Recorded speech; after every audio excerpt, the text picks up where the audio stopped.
Ok, entonces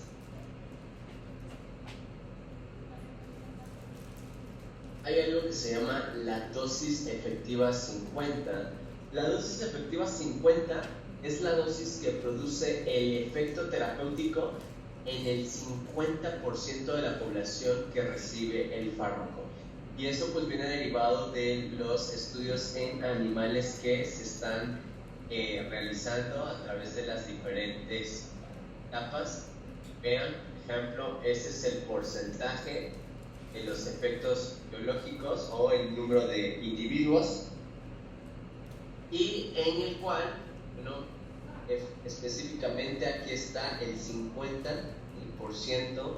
de los individuos, el cual pues se saca ya, calcula ya la concentración del fármaco. Eso es a través de una escala lineal. Posteriormente se aplica un cálculo semilogarítmico y vean, se produce una especie como si esto fuese una letra S. Si lo alcanzan a ver aquí. ¿Sí están viendo mi pantalla, perdón? Sí. Ajá. Sí, se ve, profe. Ok, excelente. Entonces, ¿sí? Esto a su vez, así como hay una dosis efectiva, una dosis efectiva 50, también hay una dosis tóxica 50, ¿sí? Y esto se ve precisamente, pues por eso en estudios de animales, en los cuales, vean, esta es la S que les decía, a través de la escala semilogarítmica que se aplica, versus a la otra dosificación tóxica. Y la diferencia, aquí sí lo podemos apreciar mejor, esta distancia es lo que se conoce como el índice terapéutico. Entonces, a nivel farmacodinámico, el índice terapéutico es la dosis efectiva, la distancia que existe entre la dosis efectiva 50 y la dosis tóxica 50. Y eso pues tiene resultados y precisamente de la aplicación de los diferentes logaritmos. Recuerden que pues esto es concentración, ¿no? Que te expresa pues en cada uno de los estudios que se han realizado en estos modelos animales. ¿Qué es importante aquí, sí, destacar? ¿Se acuerdan que les había hablado con respecto a hecho terapéutico? Y vean esto. Esta dosificación es necesario para que se estimulen un número de receptores mínimos para que comience la respuesta. ¿Vaya? ¿Sí? En esto hay un aumento de la dosis que va a provocar un incremento lineal en la respuesta. Es el que estamos observando aquí. Mientras que, conforme vamos administrando medicamento, los receptores se saturan, ¿sí? Y ojo, vean, por más dosis yo dé, ya no hay una respuesta, porque llegamos a esta parte, lo que yo puedo dar, pero pues realmente ya no hay una respuesta farmacológica. A esto se refiere lo de el techo terapéutico. Los receptores han sido saturados, ¿sí? Y por ende pues ya no hay más que, ¿sí lo alcanzan a ver? Para aquellos que me decían con respecto a la parte del techo terapéutico, a eso se refiere el techo terapéutico.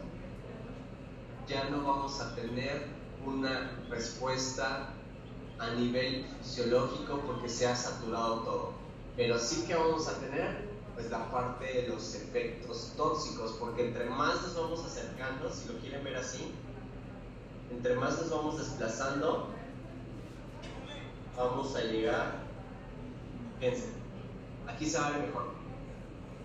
Hay un techo terapéutico, doy, dosis, no hay respuesta, yo sigo dando dosis, pero ¿qué creen? Vamos a alcanzar esta, ¿sí?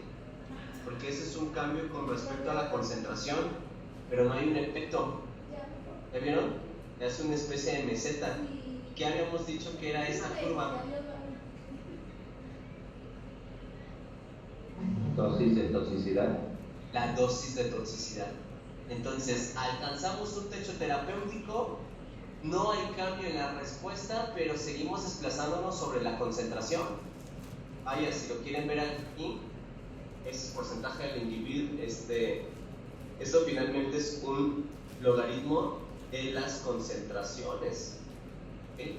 Entonces vamos avanzando, te va avanzando sobre la concentración, pero alcanzamos esto,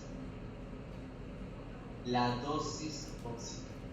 No hay efecto terapéutico, pero sí hay Entonces, 30 de 50 es dosis tóxica, no dosis efectos tóxicos. Efectos tóxicos que nos pueden dar o llevar a dosis terapéutica. la Pero sí, muerte que el nivel de toxicidad del es esa meseta, ¿no? paciente.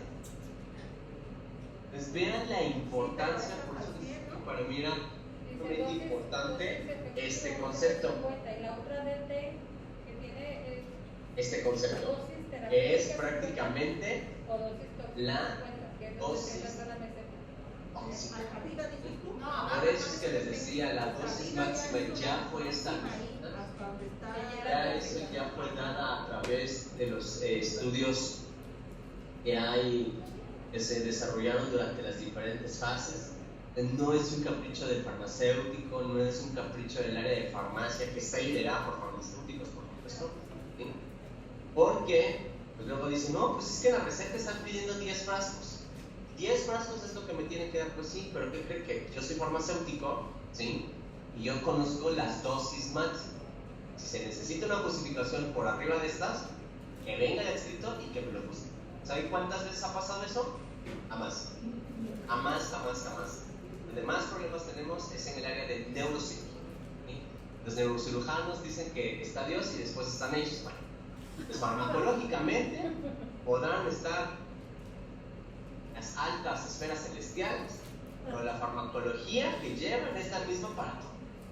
Entonces, aquí no hay forma de justificar, ¿sí?, este tipo de situación. Entonces, por eso es que es importante que ustedes conozcan las dosis máximas. Por supuesto, esto va relacionado también con la parte farmacocinética. Recuerdan por ahí que les había dado modelos farmacocinéticos lineales y modelos farmacocinéticos no lineales, ¿no? Y fenitoína es uno de los fármacos que tiene una farmacocinética no lineal. Entonces va a ser que pues, exista un brinco, ¿sí? Porque si yo aumento la dosis, por ahí me preguntaban algo sobre las dosificaciones de carga. Eso lo expliqué en la parte de farmacokinética, ¿sí? No se empiecen a confundir. Estamos ahorita en farmacodinámica. Estamos hablando de la formación de complejos receptores fármacos. ¿Okay?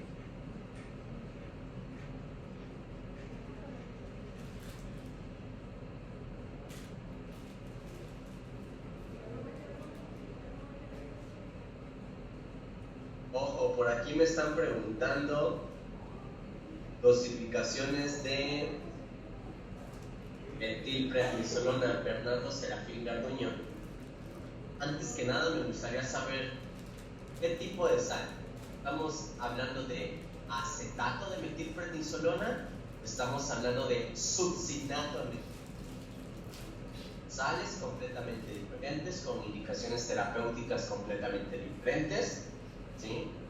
Una se puede administrar de manera sistémica, la otra no. Entonces, ¿Qué tipo de metilprednisolona quieres saber? ¿O qué tipo de dosificación quieres saber? Tenemos dos sales de metilprednisolona: succinato y acetato.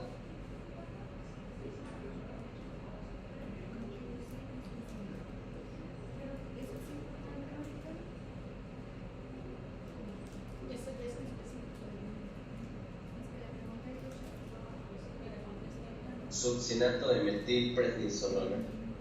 Ok, las dosificaciones van hasta 1 miligramo por kilo de peso, ¿sí? De 0.5 incluso realmente varía de lo que va a ser de 0.5 a 1 miligramo.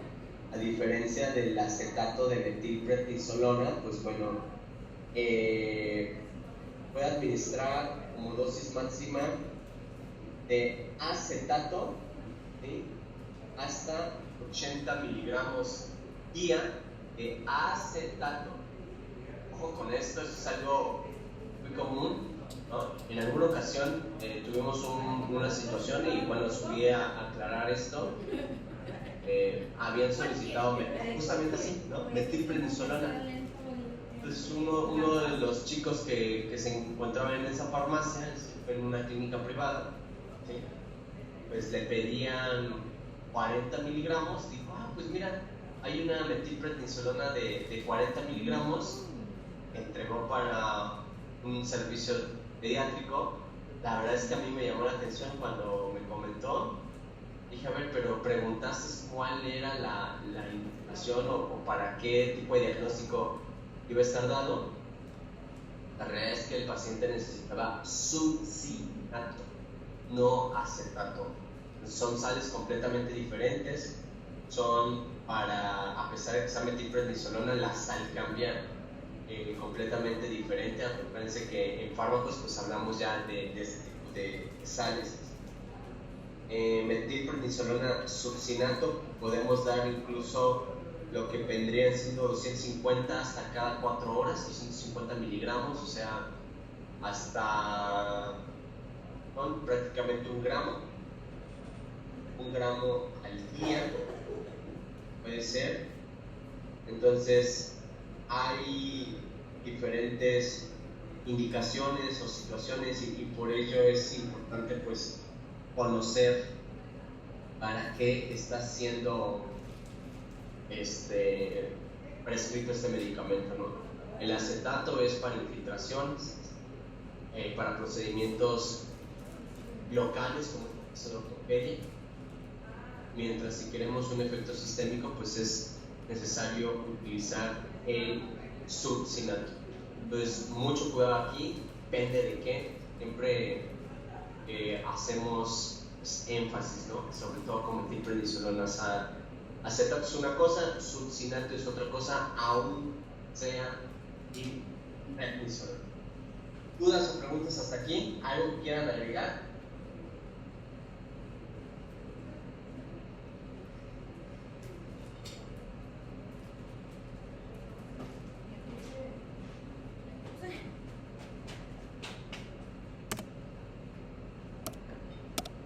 Los leo en el chat.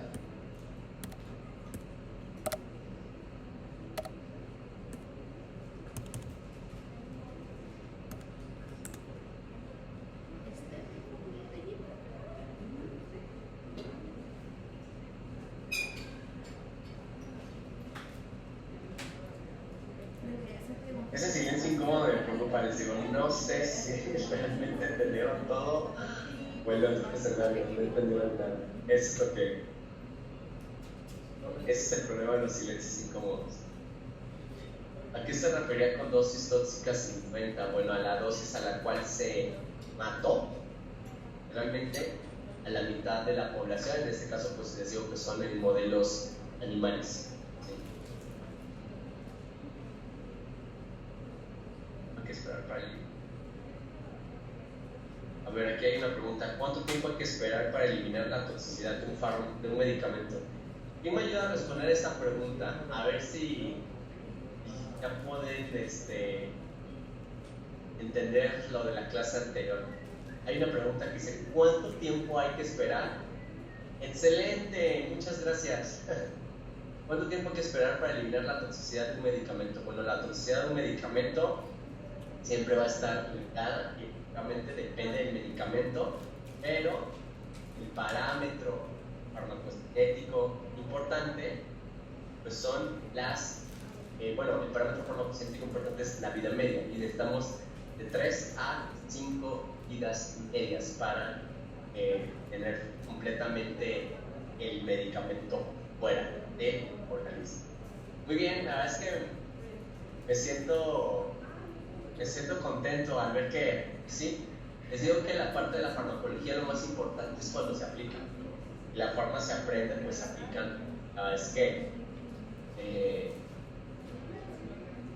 me enorgullecen. Quiere decir que no ha sido en vano esas semanas que hemos estado pues todos aquí, ¿no? La verdad es que yo también les digo, para mí es muy pesado los lunes, es entrar a las 7 de la mañana y pues a esta hora ya la ardilla ya no da, pues ya no gira a esta hora, pero bueno, ni modo, es un compromiso que teníamos con la jefa Calú. La verdad es que algo que le tengo que aplaudir a la jefa es el sentido de responsabilidad que tiene con el gremio, ¿no? Y sobre todo pues poder llevar a diferentes rincones del país. Sabemos que esto es una necesidad, por eso les decía aquí, pues, ahí está la fuerza, ¿no? Al menos era haber hecho este diplomado con alguna farmacéutica y sabes que pues gano yo, ponente, pues gano yo. Tenemos un diploma, por ejemplo, en mi universidad, yo doy el de farmacovigilancia y tecnovigilancia, doy un módulo y pues realmente cuando le pregunté a mis alumnos, oye, ¿cuánto costó el diplomado? No, pues que 30 pesos, no, 30,000, ¿no? Y yo dije, no. Entonces, pues no siempre tenemos acceso a este tipo de situaciones. Entonces, la verdad, pues se está haciendo un esfuerzo por ambas partes. Sé que esto es a veces complicado, la cuestión de la tecnología, que falla aquí, que falla allá. Yo hay días en los que digo, ya, por favor, ya. O sea, por ende, pues tenemos invitados. La siguiente semana va a estar una doctora en farmacología para el siguiente tema que vamos a estar abordando. Pero bueno, para mí es importante que empiecen a aterrizar estos conceptos, ¿sí? Porque les va a ayudar a explicar. Y miren, la verdad es que lo más importante es eso sería como que mi recompensa, ¿no? Cada vez que vean una situación se detengan 2 veces a pensar, porque de verdad les digo, el día de mañana los pacientes pues van a ser ustedes, nuestros familiares, nosotros mismos, ¿no? Pues siempre he dicho, yo quiero que me atiendan los mejores. Si me van a atender los que hacen horrores, pues voy a dejarme el testamento, ¿no? Les digo, pues si se dan cuenta, pues por eso hay muchas situaciones en las que dicen, pues ya se murió el paciente, así prácticamente. Bueno, pero ¿por qué? Muchas veces tienen que ver con eso. O sea, la verdad, la responsabilidad y el impacto que tiene manejar medicamentos es increíble. Terminado los anuncios parroquiales, vamos a continuar. Fíjense bien, en este ejemplo, vean, tenemos 4 tipos de fármaco: fármaco A, fármaco B, fármaco C, fármaco D, ¿sí? Y pues todos son en curvas dosis-respuestas. Y si se dan cuenta, pues aquí tenemos algo importante. Tienen la misma actividad intrínseca, es decir, son agonistas puros, pero distinta potencia, ¿sí? Fíjense bien en cómo vamos a medir la potencia. La potencia, ustedes, ¿sí se ve en pantalla? Estoy hable. No sé si se ve. Sí se ve, maestro. Sí se ve, maestro. Ok, entonces vean este segmento, no pierdan de vista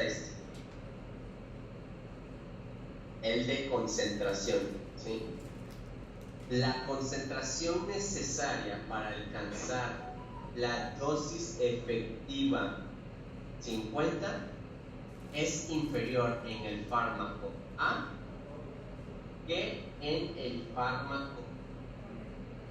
Vean, estamos en el eje de concentración, ¿sí? Entonces, una concentración menor alcanzamos prácticamente la dosis efectiva. Una concentración mayor, en términos de potencia, valga la expresión, ¿quién es más potente? ¿A o B? ¿Por qué sí o por qué no? Ahora los leo a ustedes.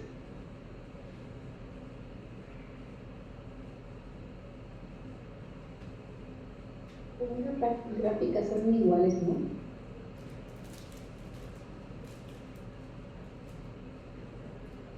Es más potente el A porque con menor concentración alcanza la dosis. Oh, sí, tiene razón. Es al revés, ¿no? Digo. Está silenciado. No se escucha, maestro. Yo no sé quién habló, la primera persona, pero efectivamente, sí, aquí observamos en términos de potencia, sí, porque con una menor dosificación alcanzamos la dosis efectiva 50 con respecto a este medicamento. Entonces, vean, ese es otro de los efectos cuando aplicamos la escala logarítmica. Entonces hablamos que este es un agonista puro. B y C pues son agonistas parciales. Pues aquí que estamos hablando de un antagonista, ¿sí? Esa es la diferencia que hay. Por eso nos sirve la interpretación de este tipo de gráficos. Efectivamente aquí es el ejemplo más usual. Una menor concentración, porque nos desplazamos sobre esto, es menor, de hecho aquí se ve como 9, como 0.8, 0.9 a, ¿qué será aquí? Vamos a ponerle un valor, ¿no? 60. Entonces pues no es lo mismo. 0.8 es diferente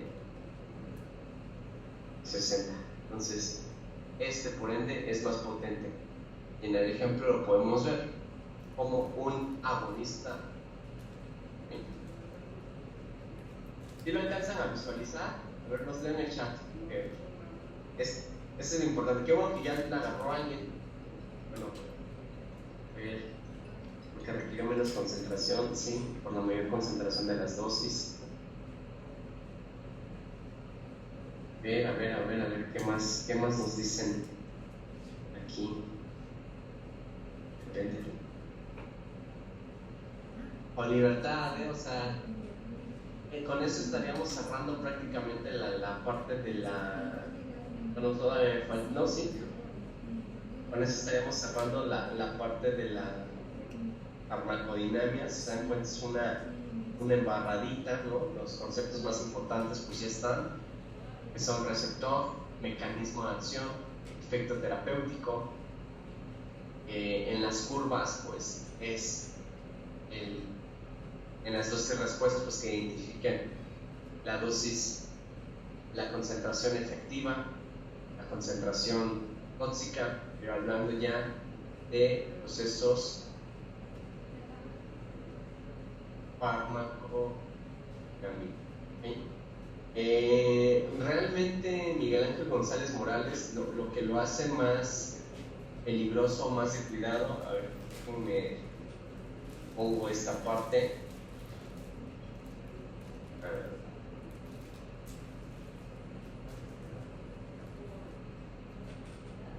Lo que lo hace más valga la expresión, que cuidado es esto, el margen o el índice terapéutico sea muy pequeño, porque por ejemplo aquí tienes una concentración, alcanzas una dosis efectiva 50, pero por ejemplo que aquí dispensen mis curvas, que este sea dosis tóxica 50. Aquí están.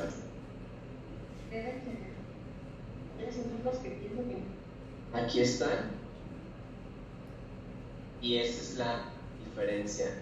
Y si se dan cuenta, este índice terapéutico es más pequeño versus a este. Y esto, ¿para quién aplica? En las primeras presentaciones que les di, ¿para quiénes?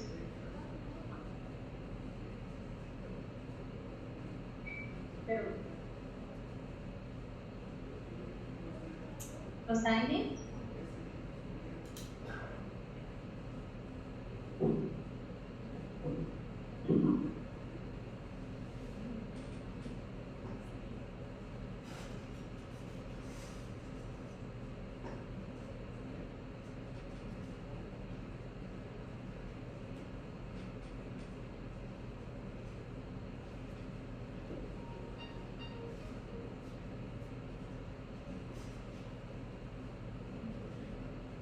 De hecho los leo aquí, los estoy leyendo ahorita en el chat.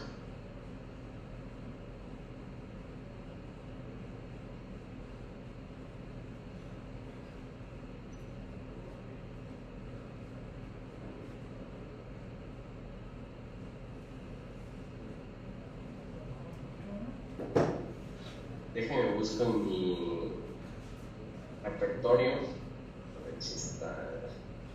Sí, aquí lo tengo. Ahí voy, no sé, esperen, estoy.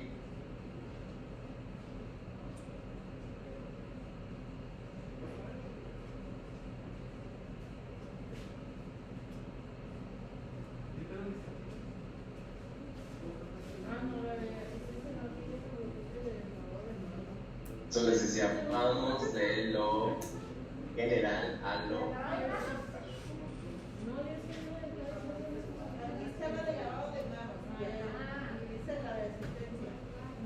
Ellos. De hecho, ahí está mismo la respuesta. Fíjense bien.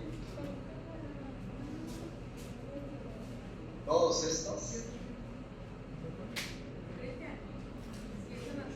tienen esta característica. Margen terapéutico o índice terapéutico estrecho, que cualquier variación va a provocar fenitoína, digoxina, aminofilina, miodarona, las benzodiazepinas, todos están aquí, tienen esta característica. Por eso les íbamos de lo general, a lo mejor en la presentación del diplomado se hablaba del margen terapéutico y eso, pero bueno, hasta aquí llegamos a la parte de la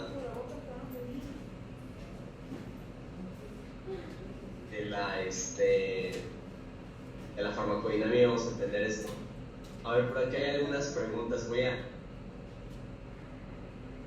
a estarlas. Bernardo Serafín Garduño, ¿cuánto es la dosis máxima de fenitoína al día? Bueno, depende la patología a tratar, Es como el caso de metilprednisolona.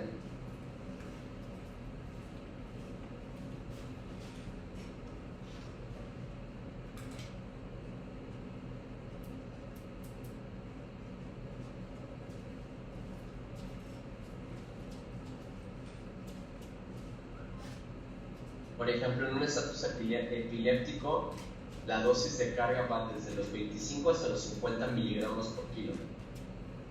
Eso es para la dosis de carga. ¿Eso qué quiere decir? Que damos una dosis inicial, alcanzamos concentraciones plasmáticas adecuadas y de allí pues nos derivamos a una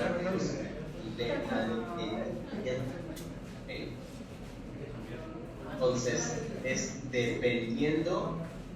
Punto número 1, la situación que se esté presentando o la situación fisiopatológica. Bueno, ya son 5:40, vamos a las 6. No te apures.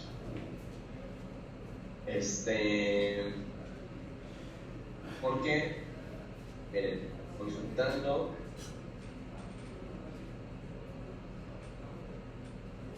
vamos a ver. Pero de hecho se los voy a cargar aquí.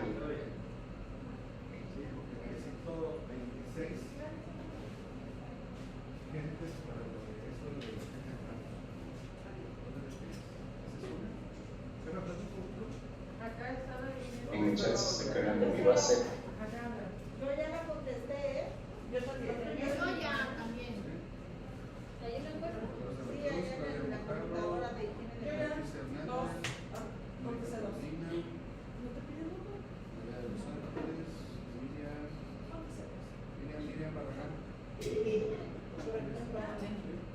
Así facilita.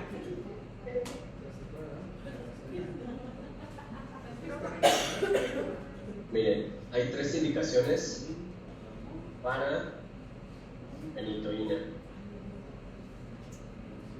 Como profilaxis, incluso en algunos casos,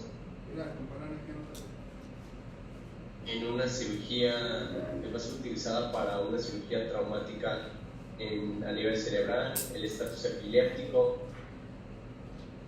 con dosis de carga, dosis de mantenimiento, la neuralgia trigeminal como terapia de rescate. Entonces, por eso les decía que esto depende del tipo de diagnóstico que esté. En dosis de carga pueden ir de 25 hasta 50 miligramos por minuto. En IVE, ¿sí? Y aquí qué falta de. Vean aquí, por ejemplo, la dosis de carga no debe exceder los 30 miligramos y realmente vamos a dar una dosis de mantenimiento. En la neuralgia trigeminal le dice hasta cuánto puedes establecer, puedes administrar, incluso eso es muy importante, la velocidad de infusión debe ser menor a 50 miligramos por minuto. Aquí tendremos que ver prácticamente esto.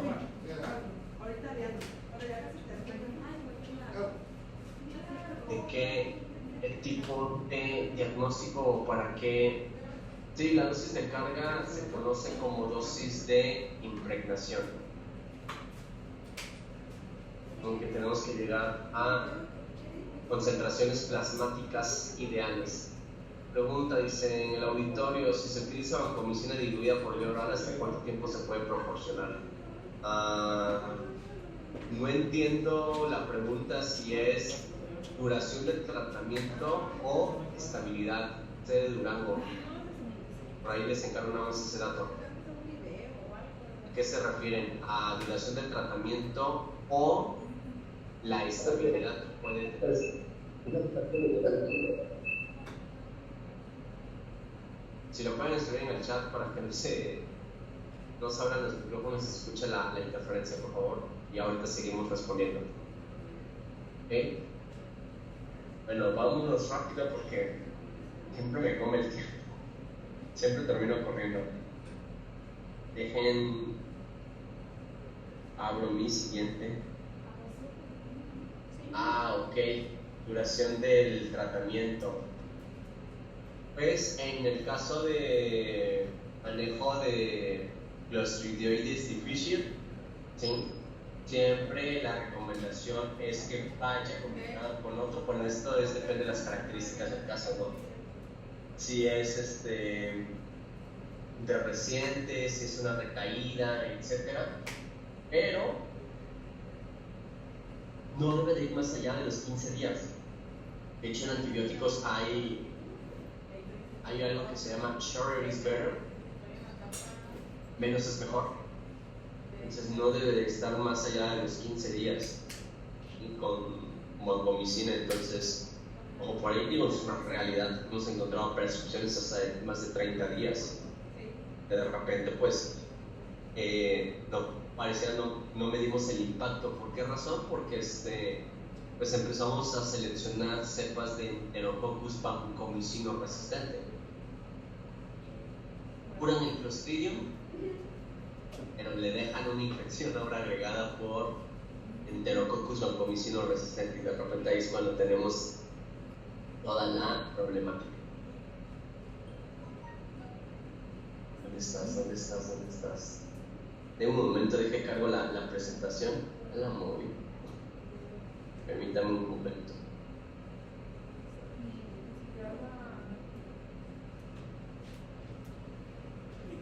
Ahorita no la dije.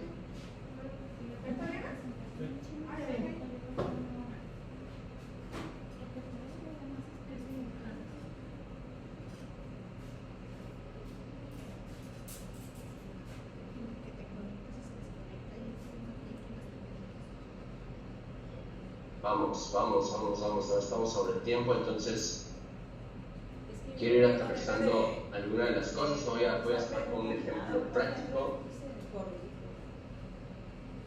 y sobre eso nos movemos el día de hoy, ¿okay? Para ya empezar a dar pauta a la siguiente parte que vamos a estar abordando la siguiente semana. Yo la mencioné así, como seguridad de medicamentos y en embarazo y en lactancia, porque prácticamente aquí hay que ver todos los cambios a nivel farmacocinético, ¿sí? En esta parte, en este tipo de poblaciones, pues siempre es importante evaluar el riesgo-beneficio para el parto, es decir, madre-feto, evitar todos aquellos fármacos que no sean esenciales, pues muy importante. Cuando el tratamiento farmacológico está clínicamente indicado, bueno, pues se selecciona un agente con el mejor perfil de seguridad, use la dosis efectiva más baja por el menor tiempo posible, brinde asesoría oportuna y precisa para ayudar a evitar temores maternos, incluyendo sobre la seguridad de medicamentos, que bueno, de otro modo, pues van a resultar en la no adherencia a la terapia con medicamentos o la interrupción innecesaria del embarazo. Los riesgos teratogénicos de un medicamento pueden variar respecto a cada trimestre, y la exposición a fármacos en el segundo y el tercer trimestre pues puede representar un daño todo a nivel del feto, ¿okay? Entonces, el embarazo supone una etapa especial desde el punto de vista terapéutico, tanto por la toma de ciertos medicamentos como las repercusiones que pueden tener. Todo profesional que atienda a pacientes gestantes deberá conocer las modificaciones farmacocinéticas acontecidas en dicho periodo, qué medicamentos están autorizados y que están catalogados como seguros, o también que tienen un potencial teratogénico para realizar una correcta utilización en los mismos. Ojo aquí, ¿por qué es importante conocerlo? Bueno, pues el 5% de las embarazadas tienen que tomar algún medicamento que tomaban con anterioridad a la gestación. Nada más que no sé si se ve en pantalla, la verdad es que no estoy viendo el chat, entonces ya estoy en la presentación y no sé si se ve. Sí, se ve, mira. Gracias. Entonces, ¿por qué? Por padecer algún tipo de trastorno crónico como una patología psiquiátrica, diabetes mellitus, asma bronquial, y más del 80% de las gestantes utilizan al menos un medicamento en el embarazo. En promedio, el número de medicamentos consumidos por gestantes es 2.9, o sea, hace 3, hay 2.9 medicamentos. Y aquí viene algo muy importante: algunos cambios que ocurren en los sistemas de órganos maternos pues son derivados o son secundarios a los cambios hormonales inducidos por el embarazo, mientras que otros ocurren para apoyar a la mujer embarazada y al feto en desarrollo. ¿Cuáles son esos cambios en el embarazo? Esa es una parte de resumen de cambios farmacocinéticos. Por ejemplo, a nivel de la absorción, vamos a tener una menor disponibilidad gastrointestinal, ¿okay? Vamos a tener un aumento de la función pulmonar, hay una mayor circulación sanguínea en la piel. ¿Esto en qué parámetros parámetros farmacocinéticos le va a impactar. Estamos en esta parte, no se pierdan, estamos en absorción.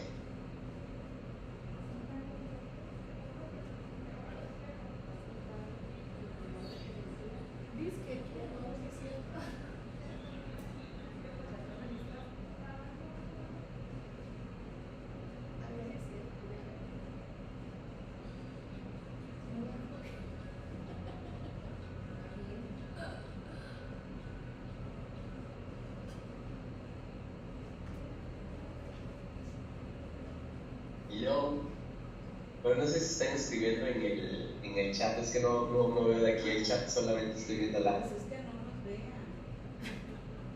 Ya de la clase.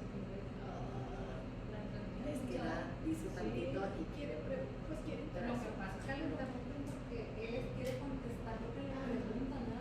Está bien emocionado y luego, espérate, voy a leer las preguntas. César Alberto Martínez Sanz, la biodisponibilidad, por supuesto, les dije, estamos ahorita en la primera fase del proceso farmacocinético, que es absorción. No se pierdan, todavía no estamos en otras situaciones más. Entonces, aquí el parámetro farmacocinético importante a valorar pues va a ser la biodisponibilidad. ¿Okay? Ahora sí, a nivel de distribución, ¿qué tenemos? Pues un mayor volumen de plasma, un mayor volumen de agua corporal y, ojo, una disminución de proteínas plasmáticas. ¿Qué parámetro farmacocinético? Aquí voy a poner como biodisponibilidad.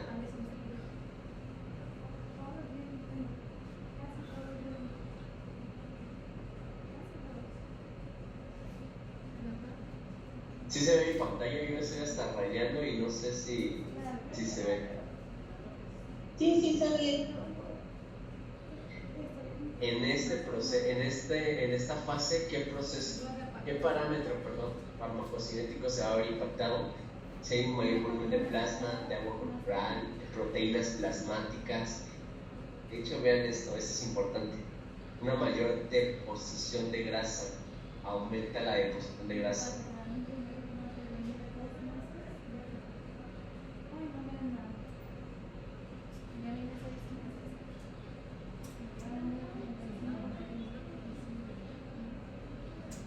Excelente. Varios están. Les digo que estoy orgulloso. Sí, efectivamente, el volumen de distribución, todas estas variables están relacionadas con el volumen de distribución. Entonces, aquí va a ser crítico para formulaciones farmacéuticas, sobre todo a nivel de vía oral. A nivel de vía oral vamos a tener un impacto, ¿ok? Y aquí no va a importar la formulación farmacéutica que se utilice, sino el volumen de distribución.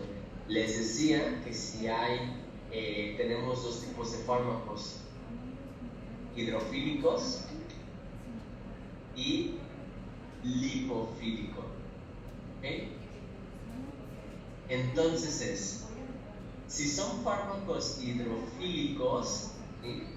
¿Qué impacto va a tener? Un mayor volumen de plasma y un mayor volumen de agua corporal. ¿Se va a traducir en qué? En concentraciones, ¿no? En términos de concentraciones.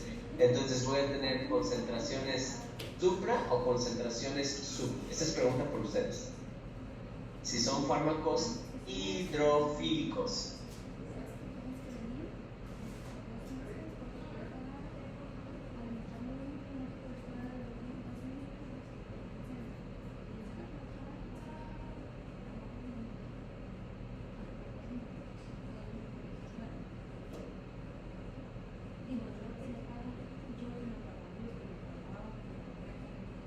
¿Por qué sub? Los que me están diciendo sub, ¿por qué sub? O los que me están diciendo supra, ¿por qué supra?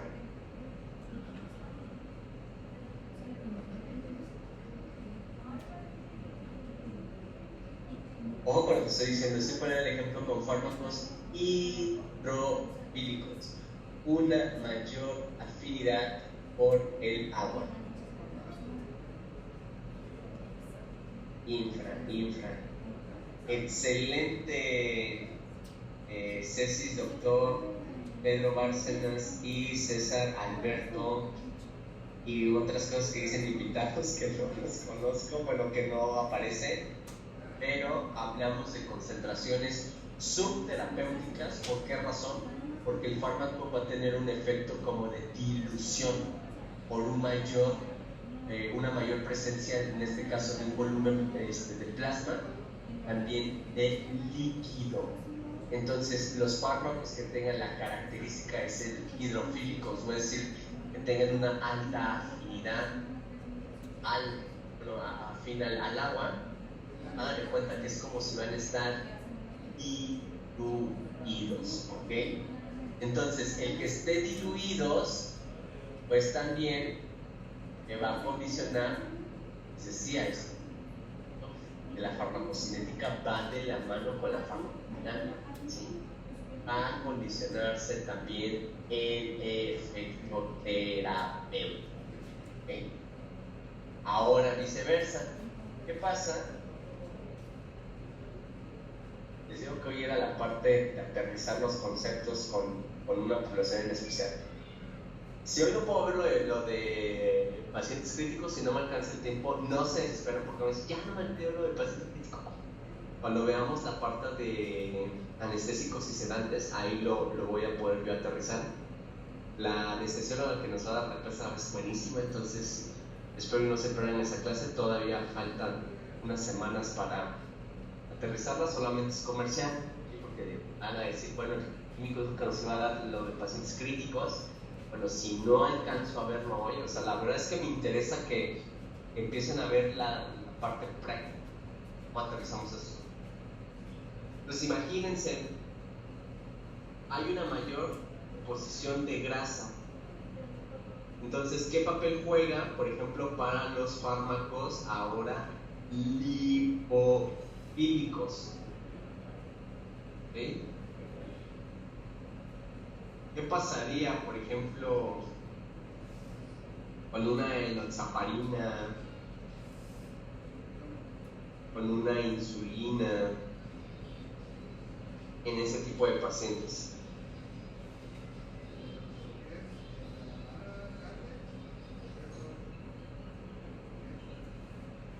Para fármacos no se pierdan, fármacos lipofílicos, fármacos lipofílicos.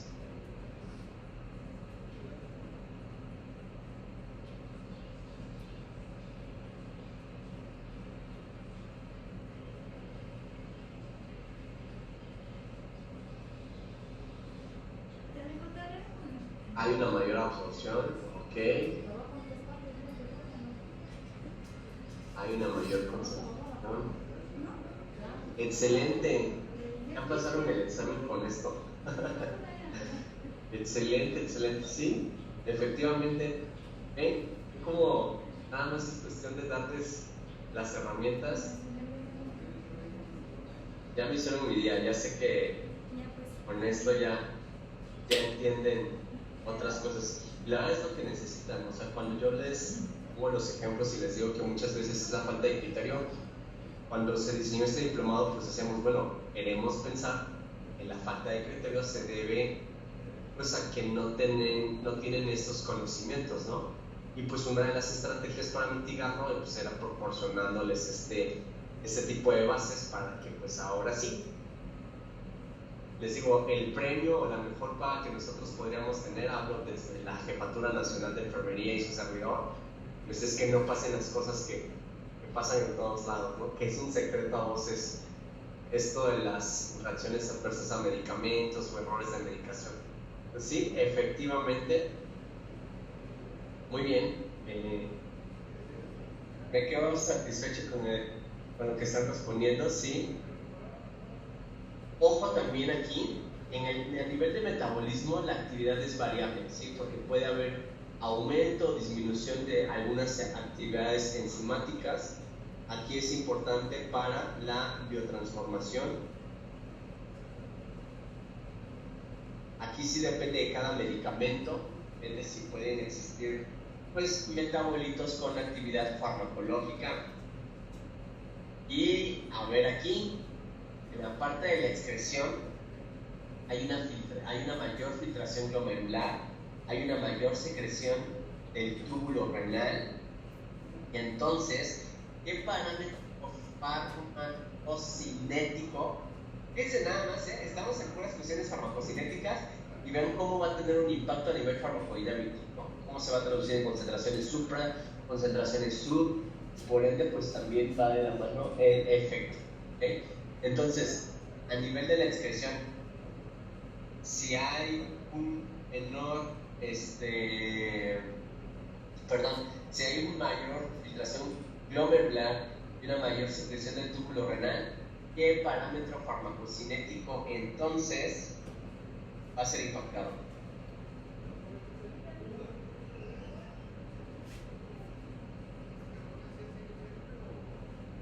Exactamente, Federico Simbrián Sandoval, el aclaramiento. Y aquí me mencionan algo, el riñón hiperfiltrante, excelente. Entonces sí me hicieron caso cuando les empecé a hablar de las condiciones del riñón hiperfiltrante.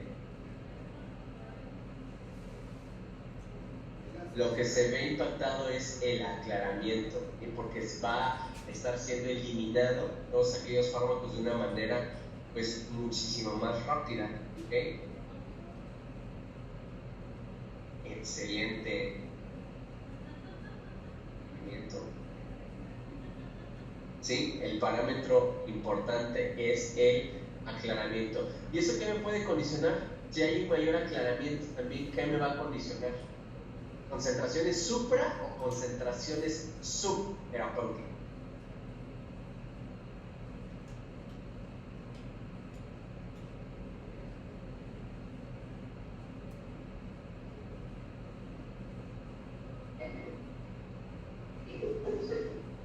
Concentraciones subterapéuticas, ¿ok? Concentraciones bajas de fármaco, efectivamente. Sub. Ojo por ahí, Clínica Hospital Zamora, no son supras, Supras es por arriba de las concentraciones plasmáticas, en este caso son concentraciones por debajo.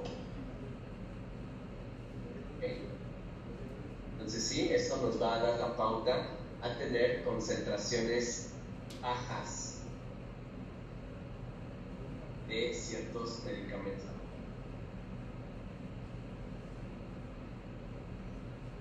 Pues vean nada más cómo en una situación en específica, o sea, esto se tendría que analizar, por eso les decimos que nosotros tratamos enfermos, no enfermedades, porque cada paciente en particular tiene una condición clínica específica y un proceso fisiopatológico que está viviendo que me está alterando toda esta situación. ¿Okay? En el nivel de la absorción, estamos en parámetros farmacocinéticos, por favor. La motilidad intestinal disminuye, pero no parece tener un efecto importante en la absorción del fármaco, excepto el vaciado gástrico reducido va a retrasar la aparición en el plasma de fármacos administrados por vía oral, pero especialmente durante el trabajo de parto. Y esto es con el parámetro, biodisponibilidad. Es probable que la absorción en un sitio intramuscular sea más eficiente porque la perfusión tisular está aumentada debido a la vasodilatación que se tiene. A nivel de la distribución, el agua corporal aumenta hasta 8 litros, creando un espacio más grande dentro del cual pues, se pueden distribuir bien todos los medicamentos solubles en agua. Como resultado de la hemodilución, la albúmina plasmática disminuye en unos 10 gramos por litro. Por lo tanto, ojo aquí, esto es importante para todos aquellos fármacos que se unen a proteínas plasmáticas, específicamente a la albúmina, aquellos que tienen un porcentaje por arriba del 80%. Aquí es donde tendríamos nosotros la situación de tener concentraciones supraterapéuticas en aquellos fármacos que tienen una elevada afinidad por proteínas plasmáticas. Si no, al rato me decía, a ver, químico, primero me dijo que los fármacos están diluidos, entonces pues son concentraciones subterapéuticas. Ahorita me está diciendo que son supra. ¿Supra para quiénes? Aquellos fármacos que se van a unir más del 80% a proteínas plasmáticas como resultado del proceso de la hemodifusión, porque existió una pérdida de 10 gramos por litro. Por eso les decía que es importante conocer a qué tipo de medicamento estamos refiriéndonos, ¿sí? Si tiene una elevada afinidad a proteínas plasmáticas o pues no tiene una afinidad grande para proteínas plasmáticas. Y les decía, el medicamento no unido es de distribuir, metabolizar y excretar. Por ejemplo, la concentración libre, y la que es farmacológicamente activa, de la fenitoína no se altera aunque la concentración plasmática total sí se reduce. A nivel del metabolismo, bueno, el metabolismo hepático aumenta, pero no el flujo sanguíneo al hígado. Por lo tanto, hay un mayor aclaramiento de medicamentos, como es el caso de la fenitoína o teofilina, en donde, bueno, aquí sí, la tasa de eliminación depende también de la actividad enzimática del hígado. Los medicamentos que se metabolizan tan rápidamente, que su tasa de eliminación depende de su entrega al hígado, es decir, del flujo sanguíneo hepático, pues van a tener un aclaramiento inalterado. Resumen, por ejemplo, ¿cuál es el efecto que hay de algunos fármacos que van a inducir sobre el metabolismo hepático y por ende van a tener un efecto sobre otro tipo de medicamentos? Y tal es el caso, por ejemplo, con cafeína, con nicotina, con fenitoína.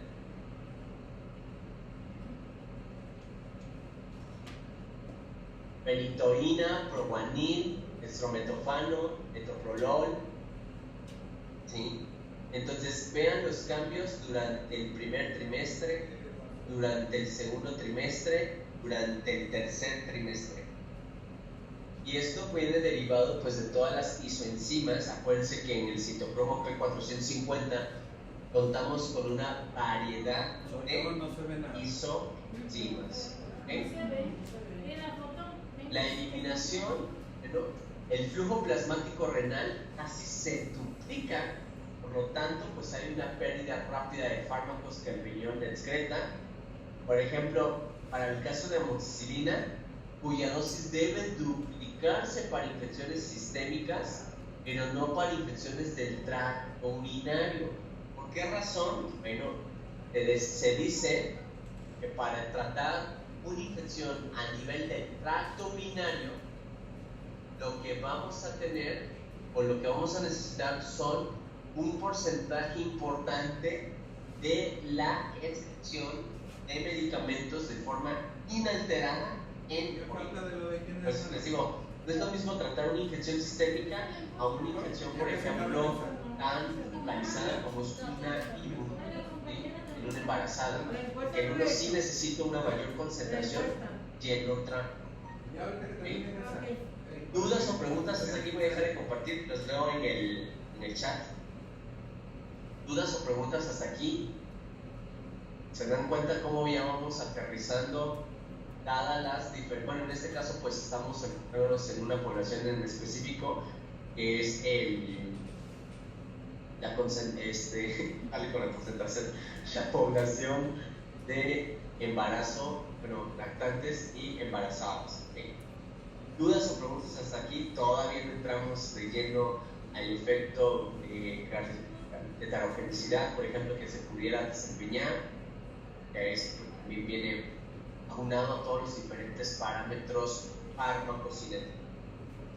¿Dudas, preguntas? ¿Algo que no les quede claro? Estamos a tiempo, les digo. si no, cuando entramos ya a la de aparatos y sistemas, si no cachan estos conceptos,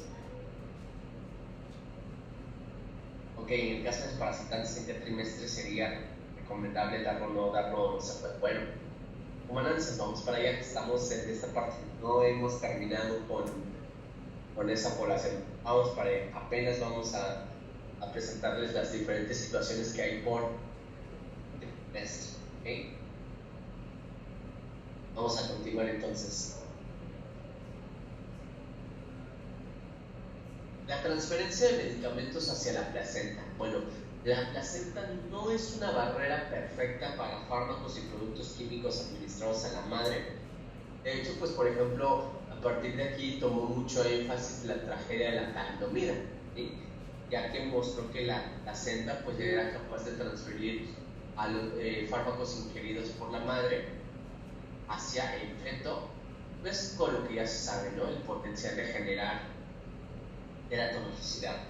Por otro lado, pues también la transferencia placentaria de medicamentos administrados a la madre, pues se ha utilizado para tratar arritmias fetales, insuficiencia cardíaca congestiva y otras afecciones que puedan traer en este caso, pues el feto. Eso es lo que se aprovecha, la transferencia placentaria que hay. Factores, bueno, propiedades físico-químicas del fármaco. Si tiene un pK elevado, un pKb elevado, si es liposoluble, si es hidrosoluble, la tasa a la que el fármaco la placenta y la cantidad de fármaco que llega al feto, duración de la exposición que hay al fármaco. No es lo mismo pues que esté expuesto 1 o 2 días a una semana, ¿sí? Y pues que esto va de la mano con las de 3 a 5 vidas medias que habíamos mencionado. Además, pues bueno, las características de distribución en los diferentes tejidos fetales, las etapas de desarrollo placentario y fetal al momento de la exposición del medicamento, ¿sí? Y bueno, los medicamentos usados también en combinación van a tener, por supuesto, fíjense bien cómo influye, y esto es un ejemplo, sobre todo que vamos a empezar a meternos a cuestiones farmacodinámicas, ¿sí? Las drogas pequeñas o bueno, los medicamentos de peso molecular bajo, pues qué tipo de fenómeno van a utilizar, ¿sí? A diferencia de las moléculas grandes, en unas necesitamos una mayor cantidad de energía, en otras no, en otras van a ocupar acá radiones de proteína y pues van a estar dados por también la capilaridad de tal que finalmente la barrera placentaria pues viene a jugar con ese tipo de situaciones, sobre todo la naturaleza física, o si tienen un carácter iónico, si tienen un carácter ácido, si tienen un carácter básico, si son liposolubles, si son hidrosolubles, entre otras características físico-químicas. Bueno, un teratogeno se define como cualquier agente que puede producir anormalidades estructurales o funcionales en el feto o en el niño después del nacimiento, pues como consecuencia de la exposición materna durante el embarazo. El mecanismo teratogénico para la mayoría de los fármacos sigue sin estar claro, pero puede deberse a efectos directos del fármaco en el feto y como consecuencia pues a los cambios fisiológicos indirectos en la madre o en el feto. ¿Cuáles son los ejemplos de medicamentos considerados teratogénicos que representan un riesgo? Pues están todos los IECAs, están todos los andrógenos, la carbamazepina, el danazol, el etanol.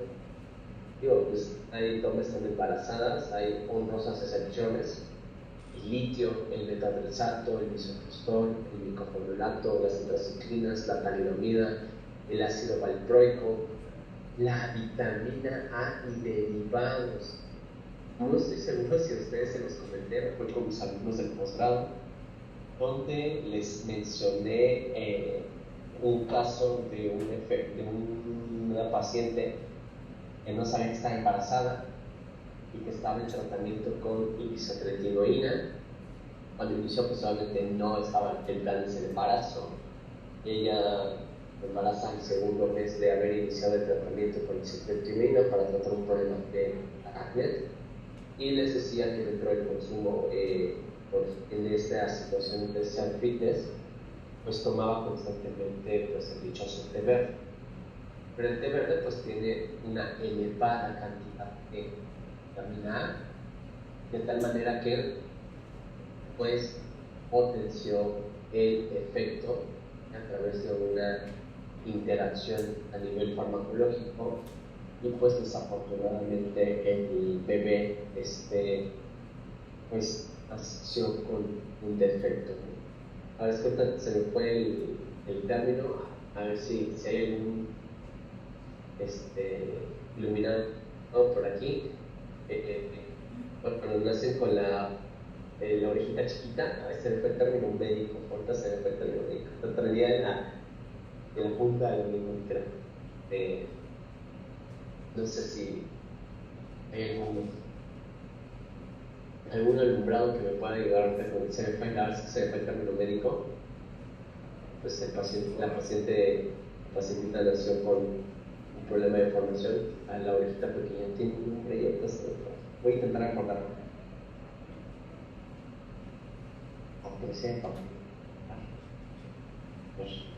Ahorita que me gire mi ardilla, pues digo, estas horas ya estamos así al borde del colapso. Entonces, ya fue suficiente cafelito.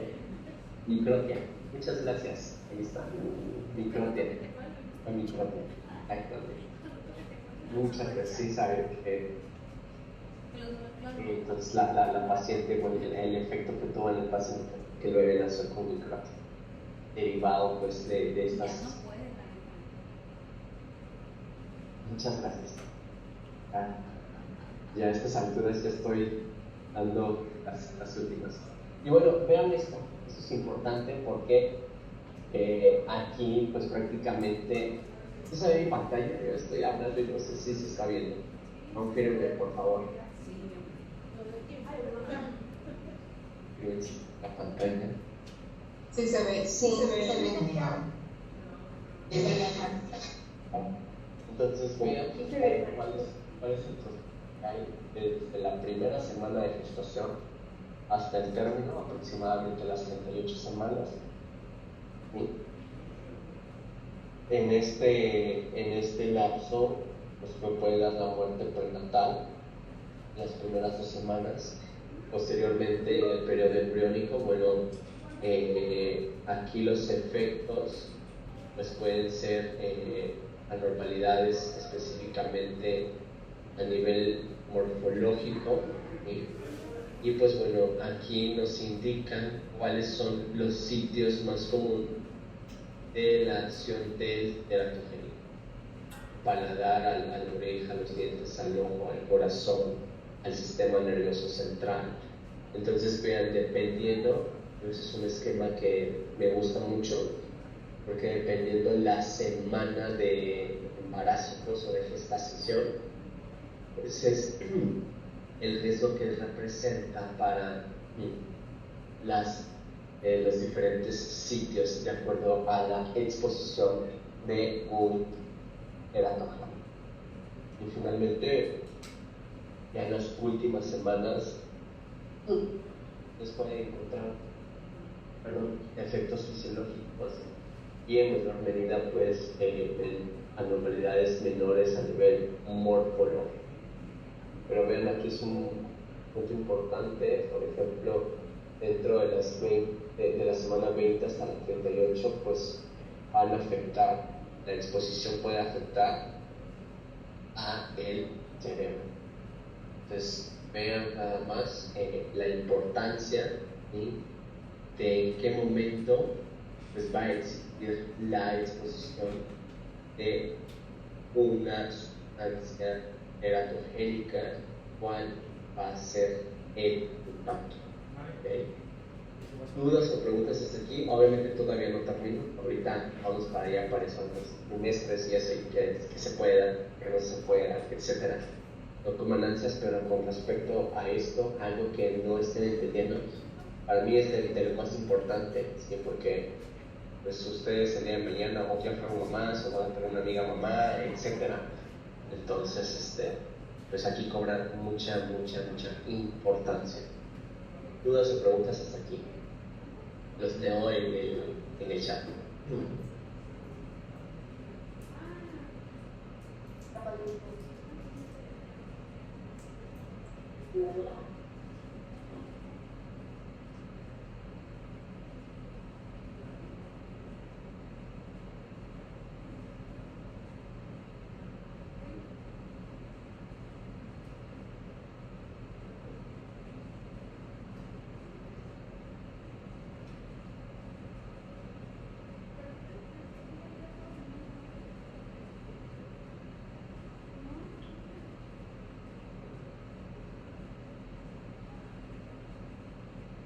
Por aquí viene otra pregunta que se incluye la edad de quién. Quiero pensar que de la mamá. Aclaren una vez.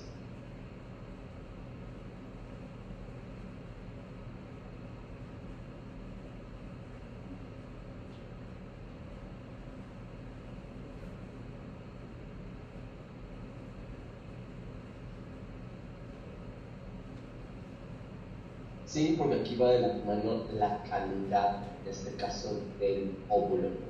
Un proceso que es un factor, que va en estas situaciones, ¿sí?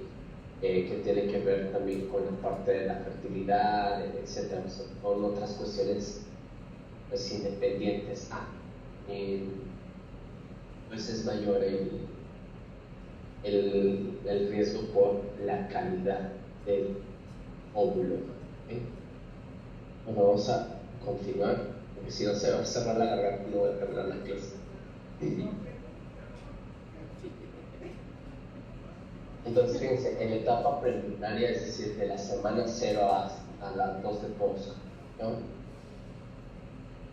Creo que la exposición teratogénica durante la etapa preembrionaria, a veces denominadas periodo de todo o nada, conlleva un bajo riesgo de daño fetal, y la mayoría de las exposiciones pues conducen a la muerte del embrión o bien a la recuperación completa y al desarrollo normal del feto. Por lo tanto, cree que las malformaciones fetales pues son después de la exposición del fármaco durante este periodo son pocos probables, pero les faltan más datos sólidos para poder respaldar un bajo riesgo de resultados fetales adversos. El riesgo para el feto también aumenta cuando la vida media del medicamento, fíjense bien como un parámetro farmacocinético empieza a cobrar importancia. La vida media del medicamento es suficiente para extender a la exposición embrionaria. Y un buen ejemplo de esto pues, es la isotretinoína y los derivados relacionados de la vitamina A, que tienen vidas medias hasta de una semana. ¿Okay?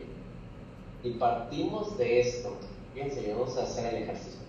Y partimos de que son hasta una semana la vida media. ¿Cuánto tiempo va a tardar entonces el fármaco para excretar o estar completamente fuera del organismo?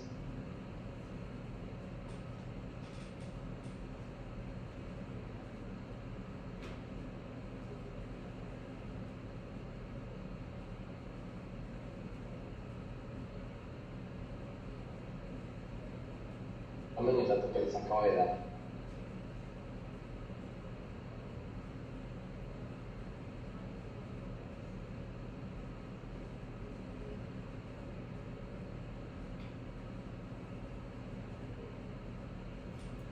Entonces, déjenme leer el chat.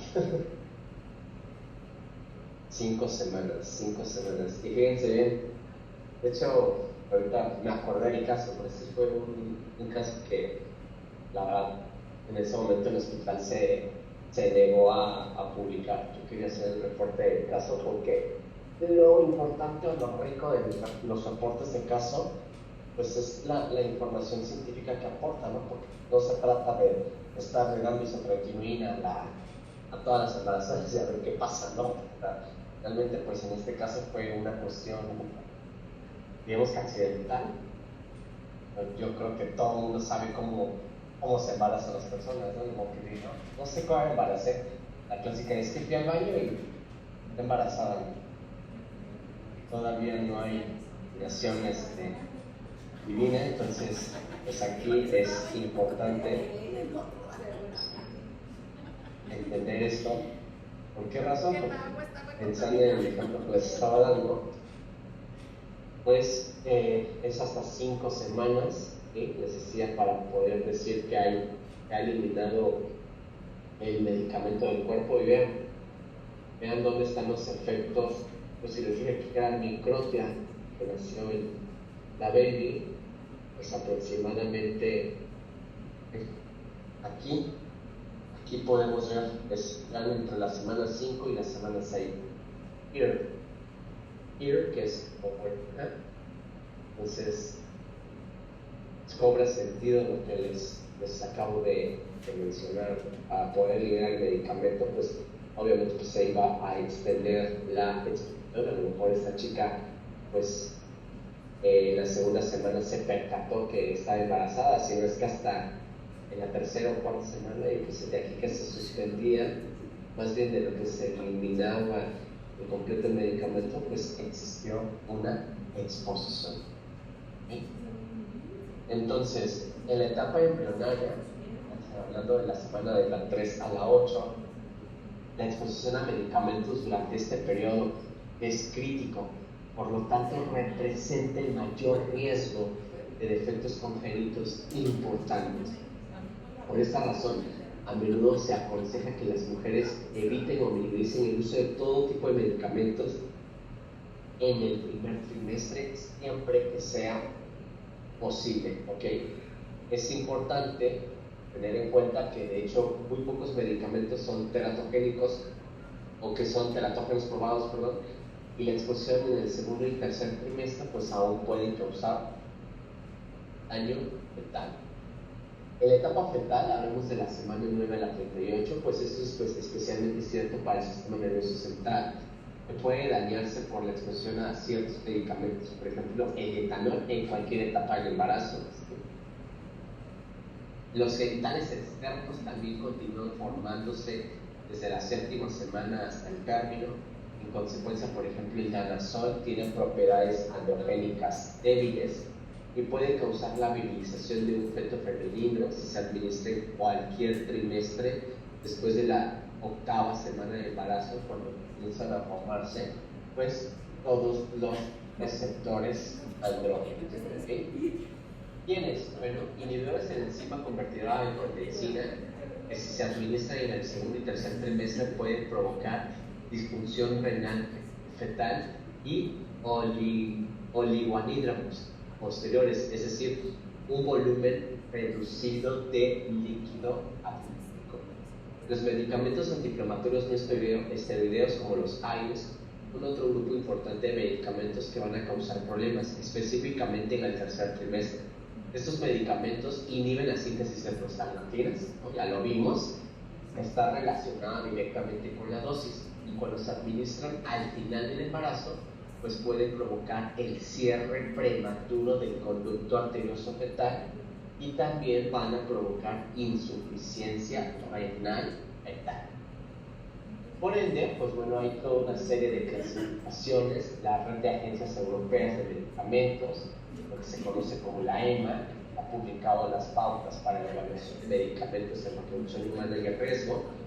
La FDA, utiliza la clasificación que fue desarrollada desde 1979, derivado de la TGP de la talidomida.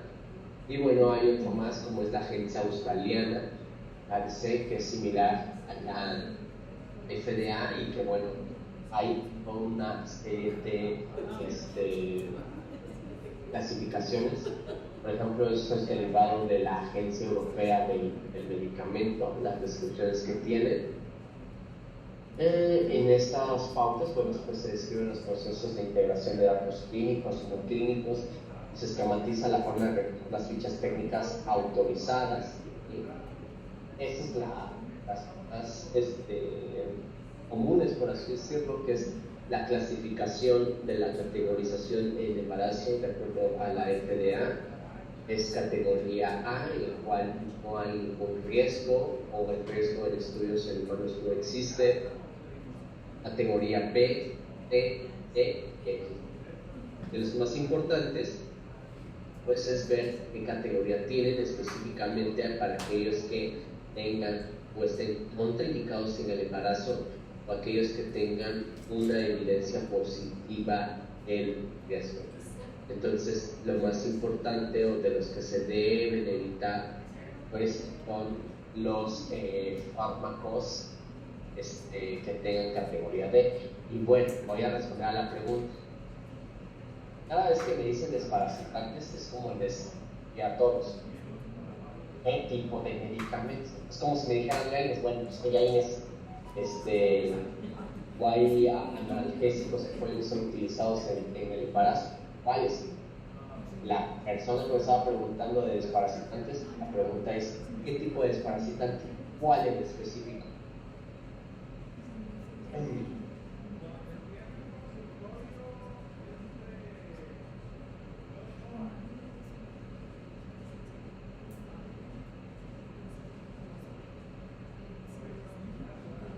Albendazol, como dicen aquí, albendazol. Ok, dice, basados en los resultados de estudios de reproducción animal, el medicamento puede causar daño fetal cuando se administra en la mujer embarazada. Sin embargo, los datos en humanos han sido pequeños y una serie de casos y estudios no han sido reportados. Entonces, no se ha identificado ninguna asociación fármaco-riesgo para defectos en el nacimiento mayores. Vamos a ver qué clasificación tiene.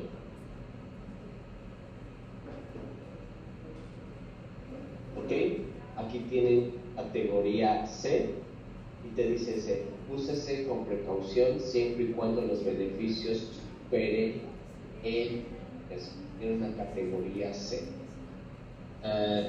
Ojo, Clínica Hospital Ciudad del Carmen, aquí no hablamos de marcas, de cualquier tipo de desparasitante sin importar marca, no, aquí no hablamos de marcas, aquí hablamos de principios activos, ¿okay?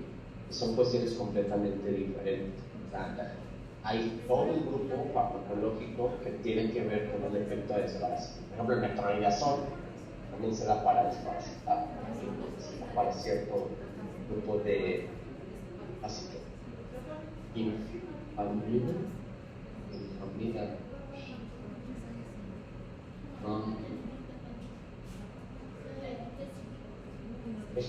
Déjame ver si encuentro mi base de datos. A ver si me da acceso a desde aquí.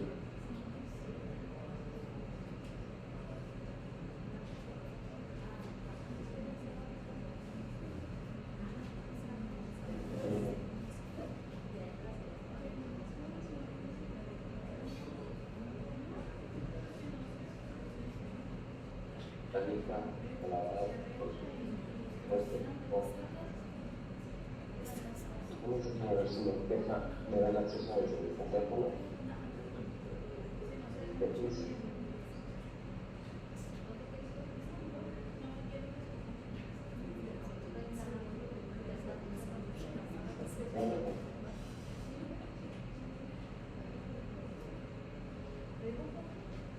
Igual, la quinquilomía tiene clase 11, que dice, no se ha establecido la seguridad del empleo de quinquilomía durante el embarazo. Antes de administrarse a una mujer embarazada, deberán considerarse los beneficios del fármaco con relación a los posibles riesgos del feto y de la madre. Entonces, no tenemos aquí, sigue siendo categoría C, siempre que el beneficio supere el riesgo, pues será viable a ver, déjenme ver. No, es que no me están cargando. Lo que pasa es que teníamos una IPP Pero eso es estando en la universidad. En la universidad pues, sí nos daban la pauta de por la IPP que nos pasaba a esta página que estoy intentando ingresar desde aquí, pero déjame ver si pudiendo entrar.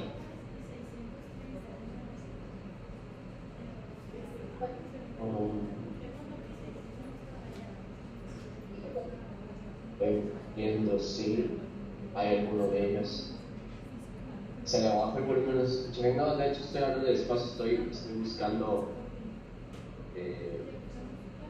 Miren, por ejemplo, de los antiparasitarios, me marca contraindicado, por ejemplo, ivermectina. ¿Sí? A ver qué otro más está contraindicado. Ivermectina sí que me ha aparecido ahorita como contraindicado.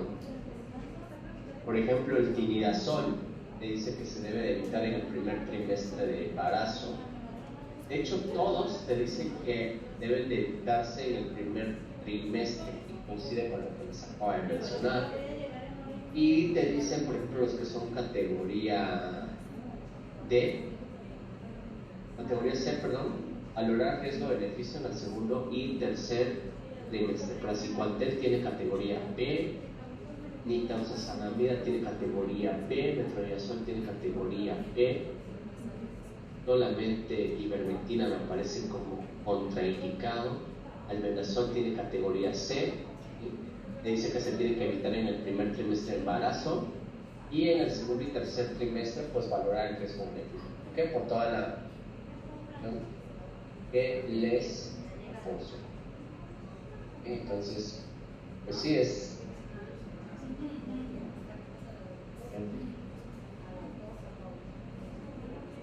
Fíjense bien, hay medicamentos que son claves para diferentes estados carenciales, por ejemplo, el hierro.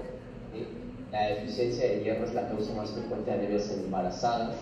La anemia grave pues va a tener consecuencias serias en las madres y en los niños, pero existe controversia si tratamos la anemia leve o moderada, por lo que no se debe ofrecer la suplementación de hierro de forma rutinaria a todas las embarazadas. O sea, esto es algo que, como todo, ¿no? Por eso les digo, tratamos enfermos, no enfermedades. La suplementación, por ejemplo, con ácido fólico antes del embarazo, pues va a reducir la prevalencia de los efectos del tubo neuronal para anencefalia, espina bífida. Y bueno, esa suplementación debe de estar antes de la concepción y mantenerse durante las primeras 12 semanas de embarazo. ¿Okay? El yodo pues va a afectar también la funcionalidad de la madre y del recién nacido. Actualmente pues la suplementación universal con comprimidos de yodo, bueno, aquí hay algo importante: la suplementación puede realizarse en mujeres que no alcancen las cantidades diarias a través de la dieta. Eso sí, la vitamina A pues te dice que se debe de evitar por el riesgo de ser teratogénico. La vitamina D, no hay evidencia del beneficio de la suplementación general. ¿Sí? No hay estudios adecuados para hacer recomendaciones con suplementos calcio, magnesio,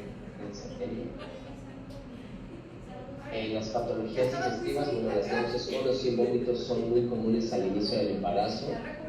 Como medida inicial, se recomienda ingerir cantidades pequeñas de comida y frecuentemente masticando bien, así como evitar desencadenantes como determinados olores, movimientos que puedan tener vómito. Si esas medidas fracasan, pues bueno, se recomienda la asociación de piridoxina y toxilamina, o utilizamos como alternativa algunos antihistamínicos, unos H1 como el ipilimumab, la difenhidramina. Y bueno, si los síntomas no mejoran, se pueden usar antagonistas dopaminérgicos, como es el caso de metoclopramida, pero la metoclopramida no puede prolongarse más allá de 5 días, con una dosis hasta, fíjense bien, dosis máxima diaria, 5 miligramos por kilo del peso corporal. Como el ondansetron, los datos son limitados, pero por el momento no se han asociado efectos teratogénicos, ¿sí? El estreñimiento, dispepsia, etc. Entonces hay un sinfín de medicamentos que van a actuar pues precisamente o que son determinantes en el primer trimestre, la mayoría están aquí, y pues en el segundo y tercer trimestre es valorar el riesgo-beneficio. Ahora, ¿qué pasa en la lactancia? Porque la mayoría de los fármacos van a pasar a la leche materna hasta cierto punto, aunque la transferencia suele ser baja. La dosis del medicamento pues influida por el bebé a través de la leche materna pues rara vez va a causar efectos adversos. Aquí les estoy dando un listado de todos aquellos, y pues bueno, esto viene derivado de todos los informes que se han estado otorgando. ¿Okay? La leche se diferencia de la sangre porque tiene un pH más bajo y por ende tiene una menor capacidad de amortiguación y un mayor contenido de grasa. Los siguientes parámetros del medicamento pues van a afectar el grado de transferencia, como es el pKa, la unión de proteínas, la lipofilia, el peso molecular. Y bueno, recordando un poquito, el pKa es una medida de infracción del fármaco que se va a ionizar a un pH helado, por ejemplo un pH fisiológico. Los fármacos altamente ionizados tienden a no concentrarse en la leche. Para medicamentos básicos de intromicina, pues una mayor fracción se va a ionizar a pH ácido, por lo que el compartimiento de la leche tendrá a atrapar a las bases débiles, a diferencia, por ejemplo, de fármacos ácidos, como es el caso de penicilinas, que están más ionizados a valores de pH más altos y van a quedar atrapados en el compartimento del plasma. La unión de proteínas, bueno, es probable que los medicamentos estén ligados a las proteínas plasmáticas y que se van a retener relativamente en el plasma materno porque hay un menor contenido de proteínas totales en la leche. La alta unión de proteínas esencialmente restringe el fármaco al compartimento plasmático, por lo cual la fracción libre del fármaco, es decir, aquello que no es unido, pues va a cruzar la membrana biológica. ¿Okay? Por ende, pues las concentraciones de leche de los fármacos altamente unidos pues van a ser bajas. La lipofilia, bueno, el epitelio alveolar de la mamá es una barrera lipídica. La transferencia de medicamentos y iones en agua pues es inhibida por esta barrera. Los medicamentos activos del sistema nervioso central generalmente tienen las características requeridas para pasar a la leche. El peso molecular, medicamentos del peso molecular pues van a pasar a la leche relativamente fácil. ¿Cuáles son aquellos medicamentos de uso común que se utilizan, que se consideran seguros, para las madres lactantes de recién nacidos hasta los 6 años? Bueno, antiácidos, de medicamentos.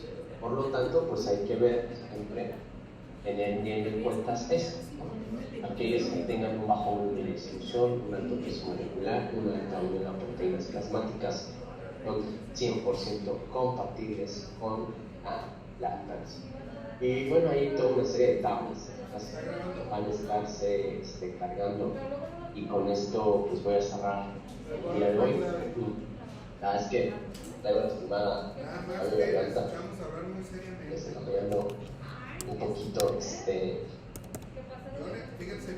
un poquito ronco.